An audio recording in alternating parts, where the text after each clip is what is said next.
ಪ್ರೀತಿಯ ವಿದ್ಯಾರ್ಥಿಗಳೇ, ಇವತ್ತಿನ ತರಗತಿಯಲ್ಲಿ ನಾವು ವಿಶ್ವ ಯುದ್ಧಗಳು ಮತ್ತು ಅಂತಾರಾಷ್ಟ್ರೀಯ ಸಂಘಟನೆಗಳು ಈ ವಿಷಯವಾಗಿ ಚರ್ಚೆಯನ್ನು ಮಾಡೋಣ. ವಿಶ್ವ ಅನೇಕ ಯುದ್ಧಗಳನ್ನು ಎದುರಿಸಿದೆ. ಹಾಗೆಯೇ ಯಾವುದೇ ಯುದ್ಧ ಇರ್ಬೋದು, ಅದು ವಿನಾಶಕ್ಕೆ ಕಾರಣ ಆಗುತ್ತೆ ಮತ್ತು ಆರ್ಥಿಕ ಹಿನ್ನಡೆಗೆ ಕಾರಣವಾಗುತ್ತೆ. ಹೀಗೆ ಪ್ರಪಂಚ 2 ಭೀಕರ ಯುದ್ಧಗಳನ್ನು ಎದುರಿಸಬೇಕಾಗಿ ಬಂತು. ಅವುಗಳನ್ನೇ ನಾವು 1ನೇ ಜಾಗತಿಕ ಸಮರ ಮತ್ತು 2ನೇ ಜಾಗತಿಕ ಸಮರ ಅಂತೇಳಿ ಕರಿತೀವಿ. ಈ ಯುದ್ಧಗಳ ಪರಿಣಾಮವಾಗಿ 2 ಅಂತಾರಾಷ್ಟ್ರೀಯ ಸಂಘಟನೆಗಳು ಸಹ ವಿಶ್ವದಲ್ಲಿ ಆರಂಭ ಆಗ್ತವೆ. ಪ್ರಥಮ ಮಹಾಯುದ್ಧದ ನಂತರ ರಾಷ್ಟ್ರ ಸಂಘ, ಲೀಗ್ ಆಫ್ ನೇಷನ್ ಅಂತಕ್ಕಂಥ ಸ್ಥಾಪನೆ ಆಗುತ್ತೆ. 2ನೇ ವಿಶ್ವ ಸಮರದ ನಂತರ UNO, ಯುನೈಟೆಡ್ ನೇಷನ್ಸ್ ಆರ್ಗನೈಜೇಷನ್ ಅಥವಾ ವಿಶ್ವಸಂಸ್ಥೆಯಂತಹ ಬಲಿಷ್ಠ ಅಂತಾರಾಷ್ಟ್ರೀಯ ಸಂಘಟನೆ ಆರಂಭವನ್ನು ಪಡೆದುಕೊಳ್ಳುತ್ತೆ. ಈಗ ಈ ಅಧ್ಯಾಯದಲ್ಲಿ ನಾವು 1ನೇ ಜಾಗತಿಕ ಸಮರ ಮತ್ತು ಲೀಗ್ ಆಫ್ ನೇಷನ್ನ ಸ್ಥಾಪನೆ, 2ನೇ ಜಾಗತಿಕ ಸಮರ ಮತ್ತು UNOದ ಸ್ಥಾಪನೆಯ ಕುರಿತಾಗಿ ಅಧ್ಯಯನವನ್ನು ಮಾಡ್ತೇವೆ. ಇವತ್ತಿನ ತರಗತಿಯಲ್ಲಿ ನಾವು 1ನೇ ವಿಶ್ವ ಯುದ್ಧ ಅಥವಾ 1ನೇ ಜಾಗತಿಕ ಸಮರ. 1ನೇ ಜಾಗತಿಕ ಸಮರ 1914ರಿಂದ 1918ರವರೆಗೆ ನಡೆಯುತ್ತೆ. 1ನೇ ವಿಶ್ವ ಯುದ್ಧ 1914ರಿಂದ 1918ರವರೆಗೆ ನಡೆಯುತ್ತೆ. ಈ ಯುದ್ಧಕ್ಕೆ ನಾವು ಕಾರಣಗಳನ್ನು ತಿಳ್ಕೊಳ್ಳೋದಾದರೆ, causes for first world war, ಪ್ರಥಮ ಜಾಗತಿಕ ಯುದ್ಧಕ್ಕೆ ಕಾರಣಗಳು. ಮೊದಲನೆಯ ಕಾರಣ ಆಕ್ರಮಣಶೀಲ ರಾಷ್ಟ್ರೀಯತೆ. ಆಕ್ರಮಣಶೀಲ ರಾಷ್ಟ್ರೀಯತೆ ಅಥವಾ ಇದನ್ನು ಉಗ್ರ ರಾಷ್ಟ್ರೀಯತೆ ಅಂತಲೂ ಸಹ ಕರೀತೇವೆ. ಆಕ್ರಮಣಶೀಲ ರಾಷ್ಟ್ರೀಯತೆ ಅಥವಾ ಉಗ್ರ ರಾಷ್ಟ್ರೀಯತೆ. ಜರ್ಮನಿ ಆಗ ತಾನೇ ಏನನ್ನು ಹೊಂದಿತ್ತು ಅಂತ ಹೇಳಿದರೆ ಏಕೀಕರಣವನ್ನು ಸಾಧಿಸಿತ್ತು. ಅದು ಬಿಸ್ಮಾರ್ಕನ ಆಡಳಿತದ ಪರಿಣಾಮವಾಗಿ ಸಾಕಷ್ಟು ಪ್ರಗತಿ ಅಂತಕ್ಕನ್ನೋದನ್ನು ಸಾಧಿಸುತ್ತೆ. ಆಧುನಿಕ ಜರ್ಮನಿಯ ನಿರ್ಮಾಣ ಅಂತಕ್ಕನ್ನೋದನ್ನು ಯಾರು ಮಾಡ್ತಾನೆ ಅಂತ ಹೇಳಿದ್ರೆ ಬಿಸ್ಮಾರ್ಕ್ ಅಂತಕ್ಕಂಥವ್ನು ಮಾಡ್ತಾನೆ. ಅವನ ನಂತರ 1890ರಲ್ಲಿ ಅವನ ನಿವೃತ್ತನಾಗ್ತಾನೆ. ಅವನ ಮರಣದ ನಂತರ ಜರ್ಮನಿಯ ಚಕ್ರವರ್ತಿಯಾಗಿ 2ನೆಯ ವಿಲಿಯಂ ಅಂತಕ್ಕಂಥವನು ಅಧಿಕಾರಕ್ಕೆ ಬರ್ತಾನೆ. ಪ್ರಥಮ ಜಾಗತಿಕ ಸಮರಕ್ಕೆ ಕಾರಣನಾದಂತಹ ಚಕ್ರವರ್ತಿ ಯಾರು ಅಂತ ಹೇಳಿದ್ರೆ 2ನೆಯ ವಿಲಿಯಂ ಅಂತಕ್ಕಂಥವನು.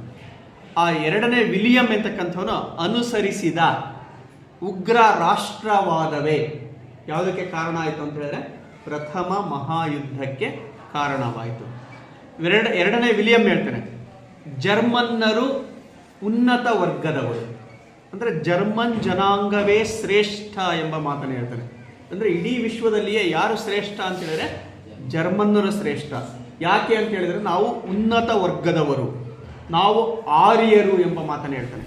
ನಾವೇ ಸಂಸ್ಕೃತಿಯ ನಿರ್ಮಾಪಕರು, ನಾವೇ ನಾಗರಿಕತೆ ಒಡೆಯರು. ಅಂದರೆ ಇಡೀ ವಿಶ್ವದ ಸಂಸ್ಕೃತಿ ಅಂತಕ್ಕನ್ನೋದೇನಿದೆ, ನಾಗರಿಕತೆ ಅಂತಕ್ಕನ್ನೋದೇನಿದೆ, ಅದರ ಎಲ್ಲ ನಿರ್ಮಾಣ ಮಾಡಿರೋರು ಯಾರು ಅಂತ ಹೇಳಿದ್ರೆ ನಾವು ಎಂಬ ಧೋರಣೆಯನ್ನು ಯಾರು ಹೊಂದಿದ್ದ ಅಂತ ಹೇಳಿದ್ರೆ 2ನೇ ವಿಲಿಯಂ ಅಂತಕ್ಕಂಥವನು ಹೊಂದಿದ್ದ. ಹಾಗೆಯೇ ಅವನು ಮುಂದುವರೆದು ಹೇಳ್ತಾನೆ, ಪ್ರಪಂಚದ ಜನರನ್ನು ನಾಗರಿಕರನ್ನಾಗಿ ಮಾಡಲು ದೇವರು ನಮ್ಮನ್ನು ಸೃಷ್ಟಿಸಿದ್ದಾನೆ. ಇಡೀ ಜಗತ್ತನ್ನೇ ನಾಗರಿಕರನ್ನಾಗಿ ಮಾಡಲಿಕ್ಕಾಗಿ, ಇಡೀ ಜಗತ್ತಿನ ಜನರನ್ನೇ ನಾವು ನಾಗರಿಕರನ್ನಾಗಿ ಮಾಡಬೇಕು ಎಂಬ ದೃಷ್ಟಿಯಿಂದಲೇ ಯಾರು ನಮ್ಮನ್ನು ಸೃಷ್ಟಿಸಿದ್ದಾನೆ ಅಂತ ಹೇಳಿದ್ರೆ ಆ ದೇವರೇ ನಮ್ಮನ್ನು ಸೃಷ್ಟಿಸಿದ್ದಾನೆ. ಹಾಗಾಗಿನೇ ಇಡೀ ಜಗತ್ತಿನಲ್ಲಿ ಯಾರು ಶ್ರೇಷ್ಠ ಅಂತ ಹೇಳಿದ್ರೆ ಜರ್ಮನ್ನರು, ನಾವೇ ಶ್ರೇಷ್ಠ ಎಂಬ ಮಾತನ್ನು ಹೇಳ್ತಾನೆ. ಹಾಗೆಯೇ ಅವನು ಮುಂದುವರೆದು ಹೇಳ್ತಾನೆ, ನಾವು ಪ್ರಪಂಚವನ್ನು ಆಳಬೇಕು. ಇಡೀ ಪ್ರಪಂಚವನ್ನು ಆಳುವ ಒಂದು ಧೈರ್ಯ ಯಾರಿಗಿದೆ ಅಂತ ಹೇಳಿದ್ರೆ ಅಥವಾ ಅದನ್ನು ಆಳುವ ಯೋಗ್ಯತೆ ಯಾರಿಗಿದೆ ಅಂತ ಹೇಳಿದ್ರೆ ಅದು ಜರ್ಮನ್ನರಿಗೆ ಮಾತ್ರ. ಹಾಗಾಗಿನೇ ನಾವು ಇಡೀ ಜಗತ್ತನ್ನೇ ಆಳಬೇಕು, ಇಲ್ಲ ನಶಿಸಬೇಕು. ಇಡೀ ಜಗತ್ತನ್ನು ಆಳಬೇಕು, ಇಲ್ಲ ಅಂತಂದರೆ ನಾವೇನಾಗಬೇಕು, ನಾಶವನ್ನು ಹೊಂದಬೇಕು ಅಂತ ಹೇಳ್ತಾನೆ. ಹಾಗಾಗಿನೇ ಅವನು ತನ್ನ ವಿದೇಶಾಂಗ ನೀತಿಯಲ್ಲಿ ಜಾಗತಿಕ ಅಧಿಕಾರ ಇಲ್ಲವೇ ಪತನ ಎಂಬ ಮಾತನ್ನು ಹೇಳ್ತಾನೆ. ಜಾಗತಿಕ ಅಧಿಕಾರ ಇಲ್ಲವೇ ಪತನ. ಇಡೀ ಜಗತ್ತನ್ನು ನಾವು ಆಳಬೇಕು, ಇಲ್ಲ ಅಂತ ಹೇಳಿದ್ರೆ ಸರ್ವನಾಶವನ್ನ ಹೊಂದಬೇಕು. ಇಡೀ ಜಗತ್ತನ್ನು ಆಳುವ ಯೋಗ್ಯತೆ ಇರೋದು ಯಾರಿಗೆ ಮಾತ್ರ ಅಂತ ಹೇಳಿದ್ರೆ ಅದು ಜರ್ಮನ್ನರಿಗೆ ಮಾತ್ರ ಎಂಬ ಮಾತನ್ನು ಹೇಳ್ತಾನೆ. ಇಂತಹ ಉಗ್ರವಾದ ಯಾವುದಕ್ಕೆ ಕಾರಣ ಆಯಿತು ಅಂತ ಹೇಳಿದ್ರೆ ಒಂದನೇ ಜಾಗತಿಕ ಸಮರಕ್ಕೆ ಕಾರಣವಾಗುತ್ತೆ.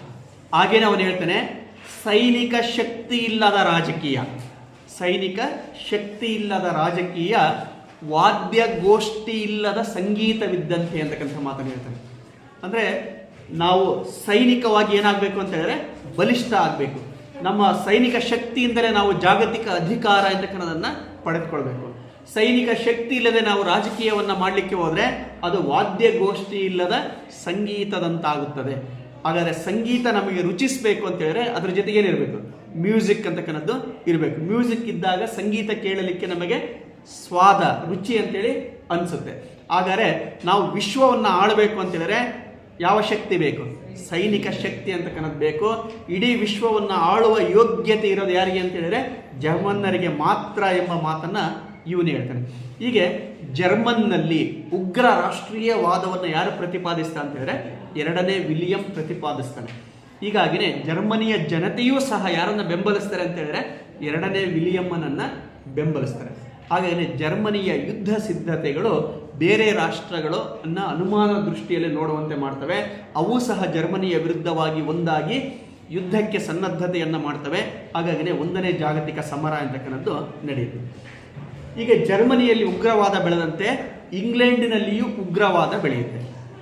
ಇಂಗ್ಲೆಂಡಿನಲ್ಲಿಯೂ ಉಗ್ರ ರಾಷ್ಟ್ರೀಯತೆ ಬೆಳವಣಿಗೆ ಅಂತಕ್ಕಂಥದ್ದಾಯಿತು. ಇಂಗ್ಲೆಂಡ್ ದೇಶ ಹೇಳುತ್ತೆ, ನೀವೇನು ನಿನ್ನೆ ಮೊನ್ನೆ ಕಂಡುಬಿಟ್ಟಿರೋರು. ಜರ್ಮನಿ ದೇಶ ಉದಯ ಆಗಿದ್ದೆ ಆವಾಗ 1871ರಲ್ಲಿ. ನಿನ್ನೆ ಮೊನ್ನೆ ಕಂಡುಬಿಟ್ಟೆ ನೀನು ಈಗ ಮಾಡ್ತಾ ಇದೀಯ ಅಂತ ಹೇಳಿದ್ರೆ ಇಡೀ ವಿಶ್ವವನ್ನೇ ಆಳುತ್ತಿರುವವನು ನಾನು, ನನ್ನದು ಸೂರ್ಯ ಮುಳುಗದ ಸಾಮ್ರಾಜ್ಯ.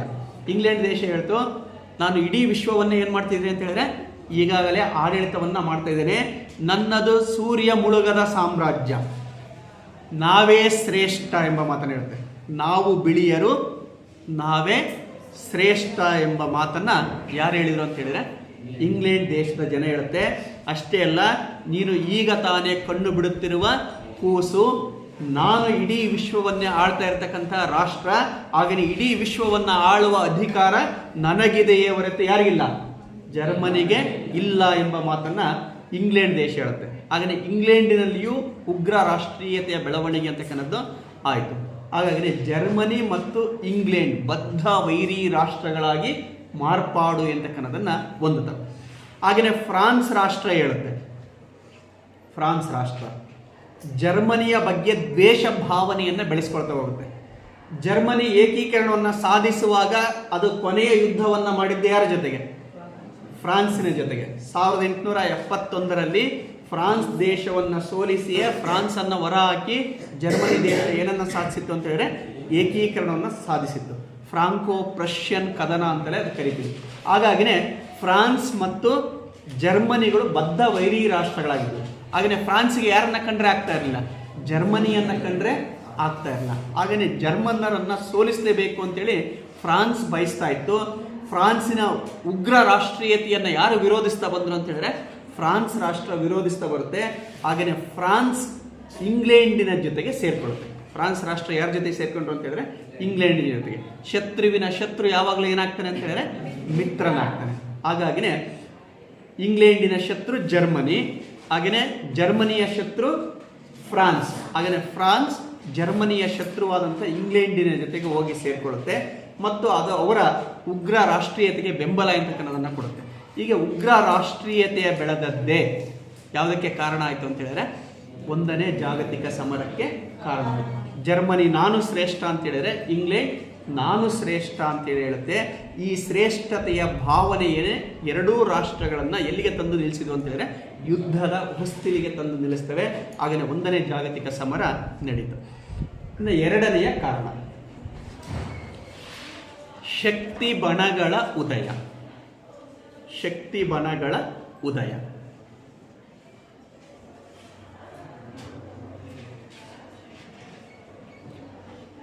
ಜಗತ್ತಿನಲ್ಲಿ ಎರಡು ಶಕ್ತಿ ಬಣಗಳು ಹುಟ್ಕೊಳ್ತವೆ.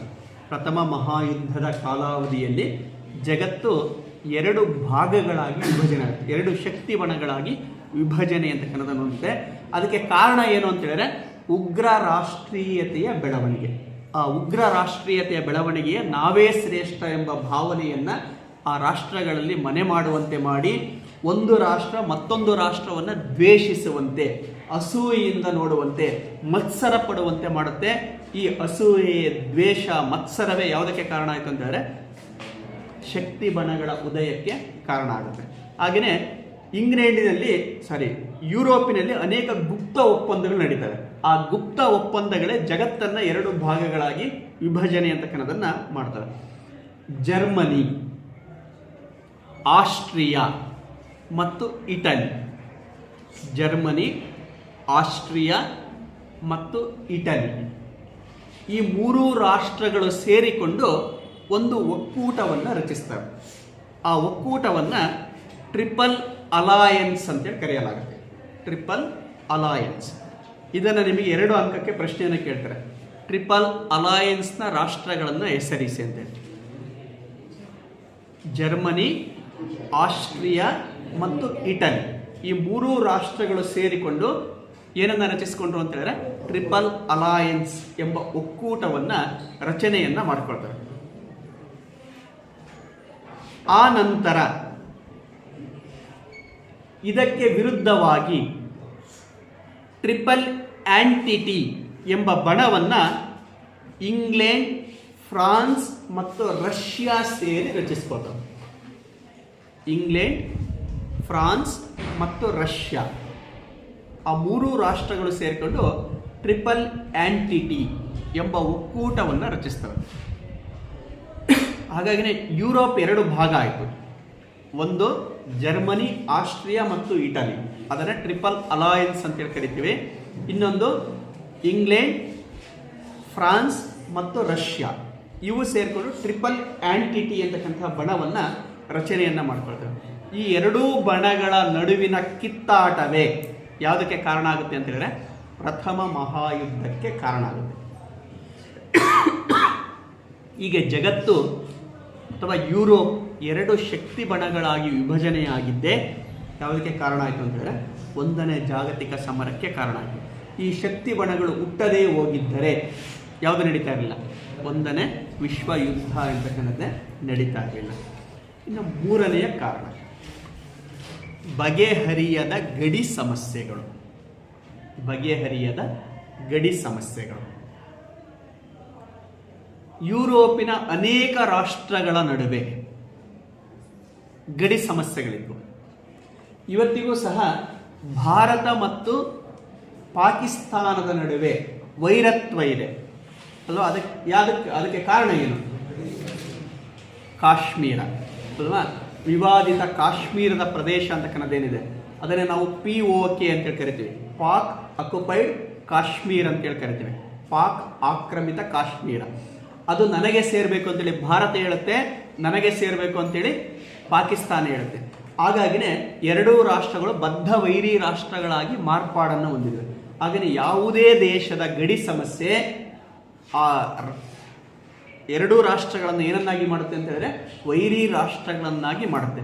ಯುರೋಪಿನಲ್ಲಿ ಇಂತಹ ಅನೇಕ ಗಡಿ ಸಮಸ್ಯೆಗಳಿದ್ದು ಆ ಗಡಿ ಸಮಸ್ಯೆಗಳೇ ಪರಸ್ಪರ ರಾಷ್ಟ್ರಗಳು ದ್ವೇಷಿಸುವಂತೆ ಮಾಡಿ ಆ ಯುದ್ಧಕ್ಕೆ ಬಂದು ನಿಲ್ಲುವಂತೆ ಮಾಡ್ತಾರೆ. ಅಂತಹ ಸಮಸ್ಯೆಗಳು ಯಾವ್ಯಾವ ಅಂತ ಹೇಳಿದ್ರೆ ಫ್ರಾನ್ಸ್ ಮತ್ತು ಜರ್ಮನಿಯ ನಡುವಿನ ಆಲ್ಸೆಸ್ ಮತ್ತು ಲೊರೈನ್ ಗಡಿ ವಿವಾದ. ಜರ್ಮನಿ ಮತ್ತು ಫ್ರಾನ್ಸ್ ನಡುವೆ ಇದ್ದಂಥ ಆಲ್ಸೆಸ್ ಮತ್ತು ಲೊರೈನ್ ಗಡಿ ವಿವಾದ. ಈ ಗಡಿ ವಿವಾದವೇ ಜರ್ಮನಿ ಮತ್ತು ಫ್ರಾನ್ಸ್ ಅನ್ನ ವೈರಿ ರಾಷ್ಟ್ರಗಳನ್ನಾಗಿ ಮಾಡಿ ಟ್ರಿಪಲ್ ಅಲಯನ್ಸ್ ಮತ್ತು ಟ್ರಿಪಲ್ ಆಂಟಿಟಿ ಅಂತಹ ಬಣಗಳು ರಚನೆಯಾಗಲು ಕಾರಣ ಆಗಿ ಮತ್ತು ಪ್ರಥಮ ಮಹಾಯುದ್ಧಕ್ಕೂ ಮುನ್ನುಡಿಯನ್ನು ಬರೀತಾರೆ. ಇನ್ನು ಆಸ್ಟ್ರಿಯಾ ಮತ್ತು ಇಟಲಿ ನಡುವಿನ ಟ್ರಿಂಟ್ರಿನೋ ಮತ್ತು ಟ್ರಯಸ್ಟಿ ಗಡಿ ವಿವಾದಗಳು. ಆಸ್ಟ್ರಿಯಾ ಮತ್ತು ಇಟಲಿ ರಾಷ್ಟ್ರಗಳ ನಡುವೆ ಇದ್ದಂಥ ಟ್ರಿಂಟ್ರಿನೋ ಮತ್ತು ಟ್ರಯಸ್ಟಿ ಎಂಬ ಪ್ರದೇಶಗಳ ಗಡಿ ವಿವಾದಗಳು. ಇದೇ ರೀತಿ ಗ್ರೀಕ್, ಸರ್ಬಿಯಾ, ಬಲ್ಗೇರಿಯಾ, ರುಮೇನಿಯಾ ಮುಂತಾದ ರಾಷ್ಟ್ರಗಳ ನಡುವೆಯೂ ಸಹ ಏನಿತ್ತು ಅಂತ ಹೇಳಿದ್ರೆ ಗಡಿ ವಿವಾದಗಳು ಅಂತಕ್ಕಂಥವು ಇದ್ವು. ಈ ಎಲ್ಲ ಗಡಿ ವಿವಾದಗಳೇ ಯಾವುದಕ್ಕೆ ಕಾರಣ ಆದವು ಅಂತ ಹೇಳಿದ್ರೆ ಪ್ರಥಮ ಮಹಾಯುದ್ಧಕ್ಕೆ ಕಾರಣ ಆದವು. ಹೀಗೆ ಬಗೆಹರಿಯದೇ ಇದ್ದಂಥ ಗಡಿ ವಿವಾದಗಳೇ ಯುರೋಪಿನ ರಾಷ್ಟ್ರಗಳನ್ನು ಬದ್ಧ ವೈರಿಗಳನ್ನಾಗಿಸಿ ಬಣಗಳ ರಚನೆಗೆ ಕಾರಣವಾಗಿ ಪ್ರಥಮ ಮಹಾಯುದ್ಧ ನಡೆಯಲು ಕಾರಣವಾದವು. ಇನ್ನು 4ನೆಯ ಕಾರಣ ವೃತ್ತಪತ್ರಿಕೆಗಳ ಪಾತ್ರ. ವೃತ್ತಪತ್ರಿಕೆಗಳ ಪಾತ್ರ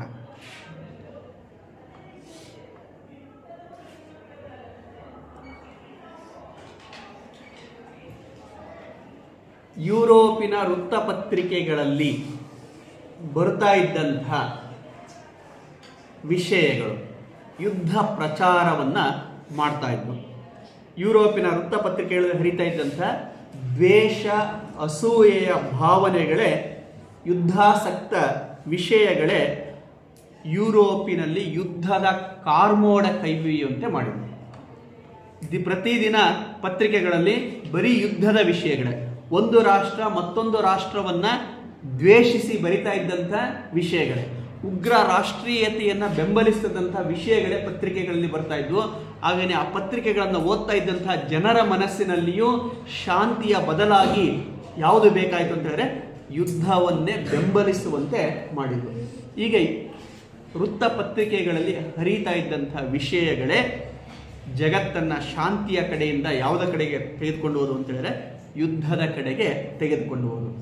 ತಮ್ಮ ರಾಜರುಗಳು ಆಡಳಿತವನ್ನು ನಡೆಸ್ತಾ ಇದ್ದಂಥ ಅಧಿಕಾರಿ ವರ್ಗದವರು ಮಾಡ್ತಾ ಇದ್ದಂಥ ತಪ್ಪುಗಳನ್ನು ದೂಷಿಸುವ ಬದಲು ಅವುಗಳನ್ನು ಬೆಂಬಲಿಸುವ ಕೆಲಸವನ್ನು ಯಾವುದು ಮಾಡ್ತವೆ ಅಂತ ಹೇಳಿದ್ರೆ ಪತ್ರಿಕೆಗಳು ಮಾಡ್ತವೆ.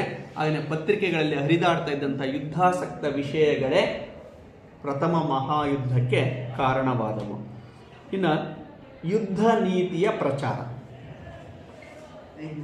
5ನೇ ಕಾರಣ ಯುದ್ಧ ನೀತಿಯ ಪ್ರಚಾರ.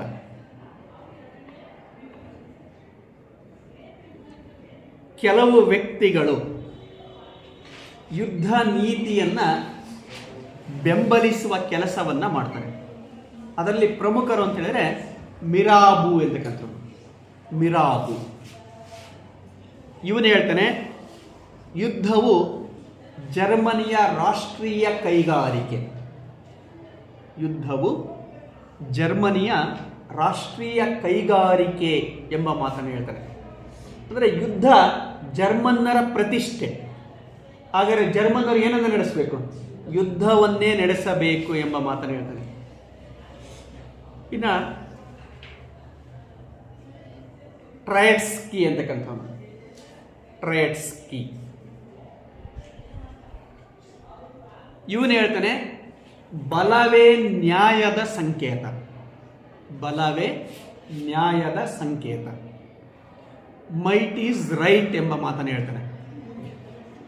ಬಲವೇ ನ್ಯಾಯದ ಸಂಕೇತ. ಯಾರಲ್ಲಿ ಬಲ ಇದೆಯೋ ಅವನು ಮಾತ್ರ ಬದುಕಬೇಕು, ಇನ್ನು ಉಳಿದವರು ಯಾರ ಅಧೀನದಲ್ಲಿರಬೇಕು? ಯಾರಲ್ಲಿ ಬಲ ಇದೆಯೋ ಅವನ ಅಧೀನದಲ್ಲಿ ಇರಬೇಕು ಎಂಬ ಮಾತನ್ನು ಹೇಳ್ತಾನೆ. ಮೈಟ್ ಈಸ್ ರೈಟ್, ಬಲವೇ ನ್ಯಾಯ ಎಂಬುದನ್ನು ಇವನು ತಿಳಿಸ್ತಾನೆ. ಇನ್ನು 2ನೇ ವಿಲಿಯಂ ಹೇಳ್ತಾನೆ, ಜರ್ಮನಿಯ ಚಕ್ರವರ್ತಿ. ಬಲವೇ ನ್ಯಾಯ, ಬಲವೇ ನ್ಯಾಯ. ಸೈನಿಕ ಶಕ್ತಿ ಇಲ್ಲದ ರಾಜಕೀಯ, ವಾದ್ಯಗೋಷ್ಠಿ ಇಲ್ಲದ ಸಂಗೀತವಿದ್ದಂತೆ. ಬಲವೇ ನ್ಯಾಯ, ಸೈನಿಕ ಶಕ್ತಿ ಇಲ್ಲದ ರಾಜಕೀಯ, ವಾದ್ಯಗೋಷ್ಠಿ ಇಲ್ಲದ ಸಂಗೀತವಿದ್ದಂತೆ. ವಾದ್ಯಗೋಷ್ಠಿ ಇಲ್ಲದ ಸಂಗೀತವಿದ್ದಂತೆ. ಜಾಗತಿಕ ಅಧಿಕಾರ ಇಲ್ಲವೇ ಪತನ. ನಾವು ವಿಶ್ವದ ಒಡೆಯರಾಗಬೇಕು, ಇಲ್ಲವೇ ನಾಶವನ್ನು ಹೊಂದಬೇಕು ಎಂಬ ಮಾತನ್ನು ಹೇಳ್ತಾನೆ. ಇನ್ನು ನಿಶ್ಚಯ ಅಂತಕ್ಕಂಥವನು. ನಿಶ್ಚಯ ಅಂತಕ್ಕಂಥವನು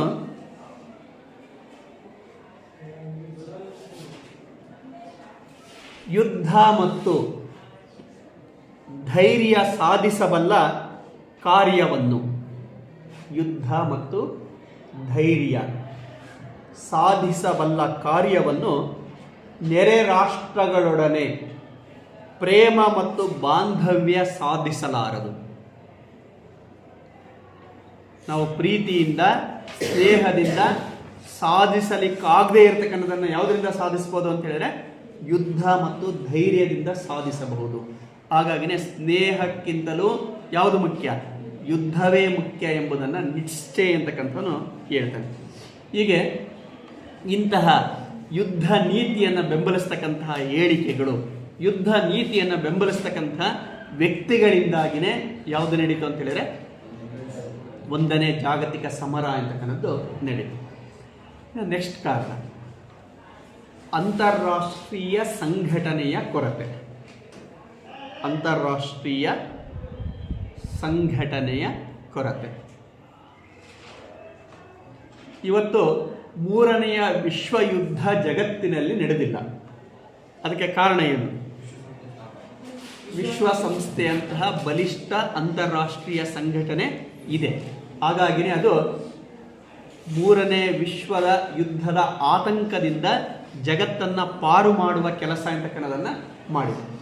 ಆದರೆ ಪ್ರಥಮ ಮಹಾಯುದ್ಧ ನಡೀತಕ್ಕಂತಹ ಕಾಲದಲ್ಲಿ ಅಥವಾ ನಡೆದ ಕಾಲದಲ್ಲಿ ಇಂತಹ ಒಂದು ಅಂತಾರಾಷ್ಟ್ರೀಯ ಸಂಘಟನೆ ಎಲ್ಲಿರಲಿಲ್ಲ ಅಂತ ಹೇಳಿದ್ರೆ ವಿಶ್ವದಲ್ಲಿ ಇರಲಿಲ್ಲ. ಈಗ ಅಂತಾರಾಷ್ಟ್ರೀಯ ಸಂಘಟನೆಯ ಕೊರತೆ ಇದ್ದಿದ್ದರಿಂದಾಗಿನೇ ಯಾವುದು ನಡೀತು ಅಂತ ಹೇಳಿದ್ರೆ ಪ್ರಥಮ ಮಹಾಯುದ್ಧ ಅಂತಕ್ಕನ್ನೋದು ನಡೀತು. ಹೀಗೆ ಪ್ರಥಮ ಮಹಾಯುದ್ಧಕ್ಕೆ ಪ್ರಬಲ ಅಂತಾರಾಷ್ಟ್ರೀಯ ಸಂಘಟನೆಯ ಕೊರತೆಯೇ ಕಾರಣವಾಗಿದೆ. ನೆಕ್ಸ್ಟ್ ಸಮಸ್ಯೆ ಅಥವಾ ಕಾರಣ ಬಾಲ್ಕನ್ ಸಮಸ್ಯೆ. ಬಾಲ್ಕನ್ ಸಮಸ್ಯೆ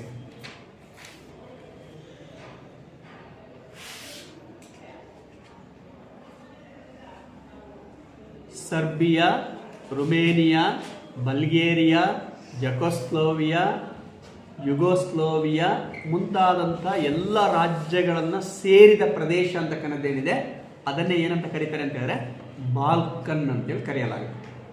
ಆ ಬಾಲ್ಕನ್ನಿನ ರಾಜ್ಯಗಳ ಆಂತರಿಕ ಸಮಸ್ಯೆಗಳೇ ಯಾವುದಕ್ಕೆ ಕಾರಣ ಆಯಿತು ಅಂತ ಹೇಳಿದ್ರೆ ಪ್ರಥಮ ಮಹಾಯುದ್ಧಕ್ಕೆ ಕಾರಣ ಆಯಿತು. ಈ ಎಲ್ಲ ಬಾಲ್ಕನ್ ರಾಜ್ಯಗಳು ಯಾರ ಆಡಳಿತಕ್ಕೆ ಒಳಪಟ್ಟಿದ್ದು ಅಂತ ಹೇಳಿದ್ರೆ ಟರ್ಕಿ ದೇಶದ ಆಡಳಿತಕ್ಕೆ ಒಳಪಟ್ಟಿದ್ದು. ಈ ಎಲ್ಲ ಪ್ರದೇಶಗಳ ಮೇಲ್ವಿಚಾರಣೆ ಯಾರು ಮಾಡ್ತಾ ಇದ್ರು ಅಂತ ಹೇಳಿದ್ರೆ ಟರ್ಕಿ. ಇವೆಲ್ಲವೂ ಟರ್ಕಿಯಿಂದ ಸ್ವಾತಂತ್ರ್ಯವನ್ನು ಬಯಸ್ತಾ ಇದ್ರು. ಸರ್ಬಿಯಾ, ರುಮೇನಿಯಾ, ಬಲ್ಗೇರಿಯಾ ಮುಂತಾದಂಥ ರಾಷ್ಟ್ರಗಳೇನಿದ್ದಾವೆ ಅವರು ಯಾರಿಂದ ಸ್ವಾತಂತ್ರ್ಯವನ್ನು ಬಯಸ್ತಾ ಇದ್ರು ಅಂತ ಹೇಳಿದ್ರೆ ಟರ್ಕಿಯಿಂದ ಸ್ವಾತಂತ್ರ್ಯವನ್ನು ಬಯಸ್ತಾ ಇದ್ರು. ಹಾಗೆಯೇ ಟರ್ಕಿ ದೇಶವನ್ನು ಯುರೋಪಿನ ರೋಗಿ ಅಂತೇಳಿ ಕರೀತಾರೆ. The sick men of Europe ಅಂತೇಳಿ ಕರೆಯಲಾಗ್ತಾ ಇತ್ತು. ಯುರೋಪಿನ ರೋಗಿಷ್ಠ ರಾಷ್ಟ್ರ, ಯುರೋಪಿನ ರೋಗಿಷ್ಠ ರಾಷ್ಟ್ರ ಅಂತೇಳಿ ಕರೆಯಲಾಗ್ತಾ ಇತ್ತು. ಅಂಥ ರೋಗಿಷ್ಠ ರಾಷ್ಟ್ರವೇ ಯಾವುಗಳ ಆಡಳಿತ ಮಾಡ್ತಾ ಇತ್ತು ಅಂತ ಹೇಳಿದ್ರೆ ಬಾಲ್ಕನ್ ರಾಜ್ಯಗಳ ಆಡಳಿತ ಅಂತಕ್ಕನ್ನೋದನ್ನು ಮಾಡ್ತಾ ಇತ್ತು. ಇವರೆಲ್ಲರೂ ಯಾರಿಂದ ಸ್ವಾತಂತ್ರ್ಯವನ್ನು ಬಯಸ್ತಾ ಇದ್ರು ಅಂತ ಹೇಳಿದ್ರೆ ಟರ್ಕಿ ದೇಶದಿಂದ ಸ್ವಾತಂತ್ರ್ಯವನ್ನು ಬಯಸ್ತಾ ಇದ್ರು. ಯಾವಾಗ ಟರ್ಕಿ ರೋಗಿಷ್ಠ ಸ್ಥಿತಿಯನ್ನು ಅನುಭವಿಸ್ತೋ ಒಂದೊಂದೇ ರಾಷ್ಟ್ರಗಳು ಏನಾಗ್ತಾ ಹೋಗ್ತವೆ ಅಂತ ಹೇಳಿದ್ರೆ ಸ್ವಾತಂತ್ರ್ಯ ಹೋರಾಟ ಅಂತಕ್ಕನ್ನೋದನ್ನು ಆರಂಭವನ್ನು ಮಾಡ್ತವೆ.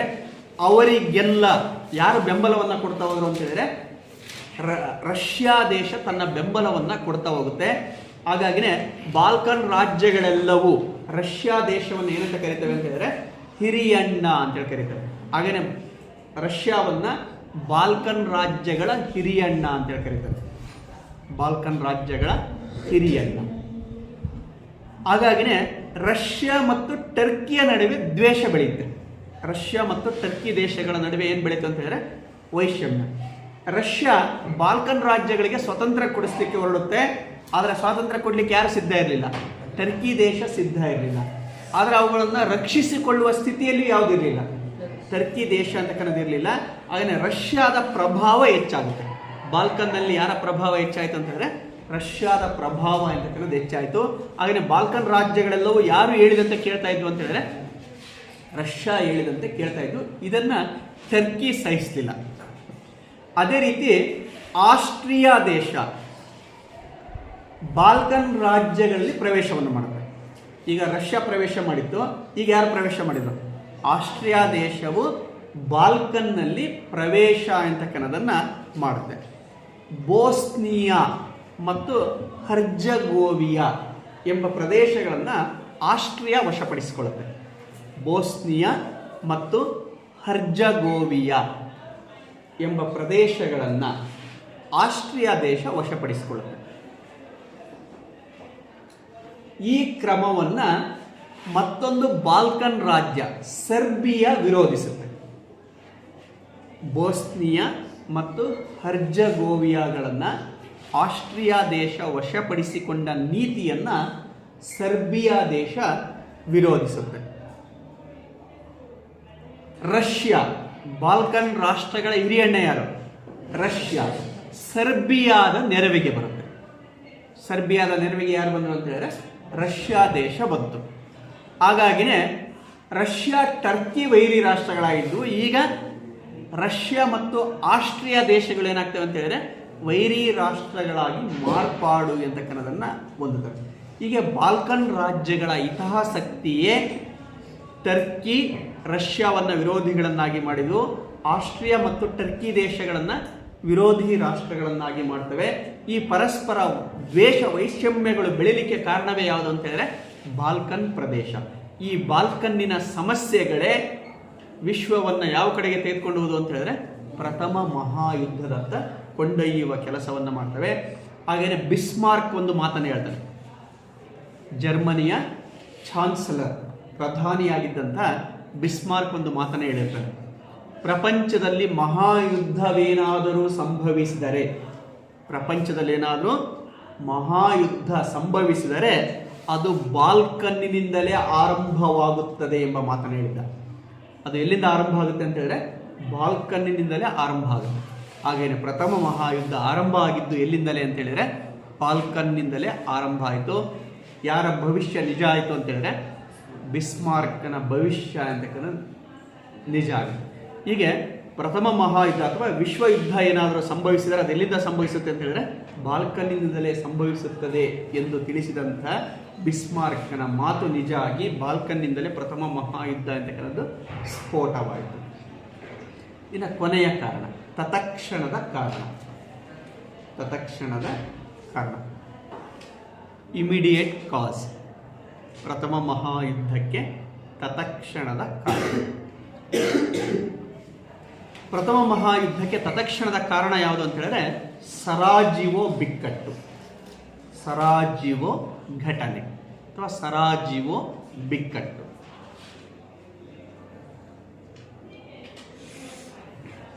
ಸಾವಿರದ 1914 ಜೂನ್ 28ನೇ ತಾರೀಕು, 1914 ಜೂನ್ 28ನೇ ತಾರೀಕು arch Duke Francis Ferdinand, arch Duke Francis Ferdinand ಮತ್ತು ಅವನ ಪತ್ನಿ ಆರ್ಚ್ ಡ್ಯೂಕ್ ಫ್ರಾನ್ಸಿಸ್ ಫರ್ಡಿನಾಂಡ್, ಅವನು ಮತ್ತು ಅವನ ಪತ್ನಿ ಇಬ್ಬರು ಸರಾಜಿವೋ ಎಂಬ ನಗರದಲ್ಲಿ ಸಂಜೆಯ ವಿಹಾರಕ್ಕೆ ಹೋಗಿರ್ತಾರೆ. ಸಂಜೆಯ ವೇಳೆಯಲ್ಲಿ ವಾಕ್ ಹೋಗ್ತೀವಲ್ಲ, ಹಾಗೆಯೇ ಗಂಡ ಹೆಂಡತಿ ಇಬ್ಬರು ಕೈ ಹಿಡ್ಕೊಂಡು ಸರಾಜಿವೋ ನಗರದಲ್ಲಿ ವಾಕ್ ಹೋಗ್ತಾ ಇದ್ರು. ಇವನು ಆಸ್ಟ್ರಿಯಾದ ಮುಂದಿನ ಚಕ್ರವರ್ತಿಯಾಗುವ ಯುವರಾಜನಾಗಿದ್ದ. ಫ್ರಾನ್ಸಿಸ್ ಫರ್ಡಿನಾಂಡ್ ಯಾರು ಅಂತ ಹೇಳಿದ್ರೆ ಆಸ್ಟ್ರಿಯಾದ ಭಾವಿ ಸಾಮ್ರಾಟ, ಆಸ್ಟ್ರಿಯಾದ ಮುಂದಿನ ಚಕ್ರವರ್ತಿ ಆಗಬೇಕಾಗಿದ್ದಂಥವನು. ಅವನು ಸರಾಜಿವೋ ನಗರಕ್ಕೆ ಹೋಗಿರ್ತಾನೆ, ಹೆಂಡತಿ ಜೊತೆಗೆ ಸಂಜೆ ವೇಳೆಯಲ್ಲಿ ವಾಕ್ ಹೋಗಿರ್ತಾನೆ. ಆಸ್ಟ್ರಿಯಾ ದೇಶ ಬೋಸ್ನಿಯಾ ಮತ್ತು ಹರ್ಜಗೋವಿಯಾ ಎರಡನ್ನೂ ವಶಪಡಿಸಿಕೊಂಡಿತ್ತು. ಆ ಬೋಸ್ನಿಯಾದ ರಾಜಧಾನಿ ಯಾವುದು ಅಂತ ಹೇಳಿದ್ರೆ ಸರಾಜಿವೋ ಎಂಬ ನಗರ. ಹಾಗೆಯೇ ಆಸ್ಟ್ರಿಯನ್ನರನ್ನ ಕಂಡ್ರೆ ಯಾರಿಗೆ ಆಗ್ತಾ ಇರಲಿಲ್ಲ ಅಂತ ಹೇಳಿದ್ರೆ ಬೋಸ್ನಿಯಾದ ಜನತೆಗೆ ಆಗ್ತಾ ಇರಲ್ಲ. ಆ ನಗರದಲ್ಲಿಯೇ ಮುಂದಿನ ರಾಜಕುಮಾರ ಆಗಬೇಕಾಗಿದ್ದಂಥವನು ಹೆಂಡತಿ ಕೈ ಹಿಡ್ಕೊಂಡು ನಡ್ಕೊಂಡು ಹೋಗ್ತಾ ಇದ್ದ. ಅದನ್ನು ಸಹಿಸಿಕೊಳ್ಳಿಕ್ಕೆ ಯಾರಿಗಾಗಲಿಲ್ಲ ಅಂತ ಹೇಳಿದ್ರೆ ಬೋಸ್ನಿಯಾದ ಜನರಿಗೆ ಆಗಲಿಲ್ಲ. ಹಾಗಾಗಿನೇ ಬೋಸ್ನಿಯಾದ ಒಬ್ಬ ಪ್ರಜೆ ಗ್ರೆವಿಲ್ಲೋ ಪ್ರಿನ್ಸಿಪ್ ಎಂಬ ವಿದ್ಯಾರ್ಥಿ 1914 ಜೂನ್ 28ನೇ ತಾರೀಕು ವಾಕ್ ಹೋಗ್ತಾ ಇದ್ದಂತಹ ಫ್ರಾನ್ಸಿಸ್ ಫರ್ಡಿನಾಂಡನನ್ನ ಮತ್ತು ಅವನ ಹೆಂಡತಿಯನ್ನ ಗುಂಡಿಕ್ಕಿ ಕೊಲ್ದ.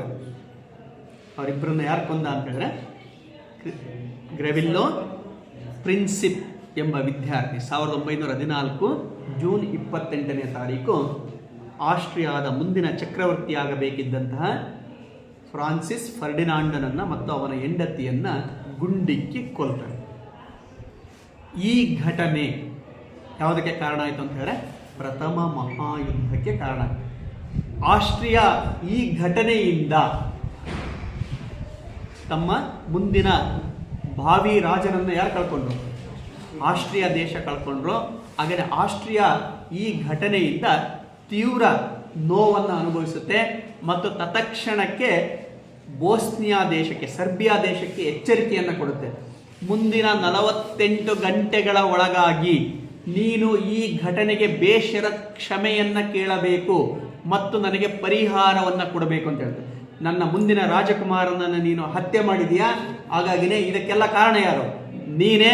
ಮುಂದಿನ 48 ಗಂಟೆಗಳೊಳಗಾಗಿ ನೀನು ನನ್ನ ಕ್ಷಮಾಪಣೆಯನ್ನು ಕೇಳಬೇಕು ಮತ್ತು ನನಗೆ ಏನನ್ನು ಕೊಡಬೇಕು ಅಂತ ಹೇಳಿದ್ರೆ ಪರಿಹಾರವನ್ನು ಕೊಡಬೇಕು ಅಂತಕ್ಕಂಥ ಗಡುವನ್ನು ಕೊಡ್ತಾರೆ. ಆದರೆ ಸರ್ಬಿಯಾ ದೇಶ ಯಾರ ಬಳಿಗೆ ಹೋಯ್ತು? ರಷ್ಯಾದ ಬಳಿಗೆ ಹೋಗುತ್ತೆ. ಅವರ ಹಿರಿಯಣ್ಣ ಯಾರು? ಬಾಲ್ಕನಿನ ಹಿರಿಯಣ್ಣ ರಷ್ಯಾದ ಬಳಿಗೆ ಹೋಗುತ್ತೆ. ಮಹಾಸ್ವಾಮಿ 48 ಗಂಟೆಗಳ ಕಾಲ ಗಡುವನ್ನು ಕೊಟ್ಟಿದ್ದಾರೆ ಮತ್ತು ನಾನು ಏನು ಮಾಡಬೇಕು ಅಂತ ಕೇಳಿದಾಗ ರಷ್ಯಾ ನಾನಿದ್ದೇನೆ, ಹೆದರಬೇಡ, ಈ ಘಟನೆಗೂ ನನಗೂ ಸಂಬಂಧ ಇಲ್ಲ ಅಂತ ಹೇಳು ಅಂತೇಳಿ. ಹಾಗಾಗಿನೇ ಯಾವಾಗ ರಷ್ಯಾದ ಬೆಂಬಲ ಸಿಕ್ತೋ ಆಗ ಸರ್ಬಿಯಾ ದೇಶ ಹೇಳುತ್ತೆ ಗ್ರೆವಿಲ್ಲೋ ಪ್ರಿನ್ಸಿಪ್ಗೂ ನನಗೂ ಸಂಬಂಧ ಇಲ್ಲ, ಅವನು ನನ್ನ ದೇಶದ ಪ್ರಜೆಯೇ ಅಲ್ಲ, ಹಾಗಾಗಿನೇ ನಿಮ್ಮ ಯುವರಾಜನ ಹತ್ಯೆಗೂ ನನಗೂ ಯಾವುದೇ ಸಂಬಂಧ ಇಲ್ಲ ಎಂಬ ಮಾತನ್ನ ಹೇಳುತ್ತೆ. ಹಾಗಾಗಿನೇ ಈ ಘಟನೆಗೂ ನನಗೂ ಸಂಬಂಧ ಇಲ್ಲದೇ ಇರೋದ್ರಿಂದಾಗಿ ಯಾವ ಪರಿಹಾರವನ್ನು ಕೊಡುವ, ಕ್ಷಮಾಪಣೆಯನ್ನು ಕೇಳುವ ಅವಶ್ಯಕತೆಯೂ ಇಲ್ಲ ಅಂತೇಳಿ ಸರ್ಬಿಯಾ ದೇಶ ಉತ್ತರಿಸುತ್ತೆ. ಯಾವಾಗ ಈ ಉತ್ತರ ಬಂತೋ ತಕ್ಷಣಕ್ಕೆ ಆಸ್ಟ್ರಿಯಾ ದೇಶ ಜೂನ್ 28ನೇ ತಾರೀಕು 1914 ಜೂನ್ 28ನೇ ತಾರೀಕು ಸರ್ಬಿಯಾ ದೇಶದ ಮೇಲೆ ಯುದ್ಧವನ್ನು ಘೋಷಿಸುತ್ತೆ. ಮತ್ತು ಯಾವುದು ಆರಂಭ ಆಗುತ್ತೆ ಅಂತಂದರೆ 1ನೇ ಜಾಗತಿಕ ಸಮರ ಅಥವಾ ಪ್ರಥಮ ವಿಶ್ವ ಸಮರ ಅಂತಕ್ಕಂಥ ಆರಂಭವನ್ನು ಪಡ್ಕೊಳ್ಳುತ್ತೆ. ಇವಿಷ್ಟು ಪ್ರಥಮ ಮಹಾಯುದ್ಧಕ್ಕೆ ಇರುವ ಪ್ರಮುಖವಾದಂಥ ಕಾರಣಗಳಾಗಿವೆ.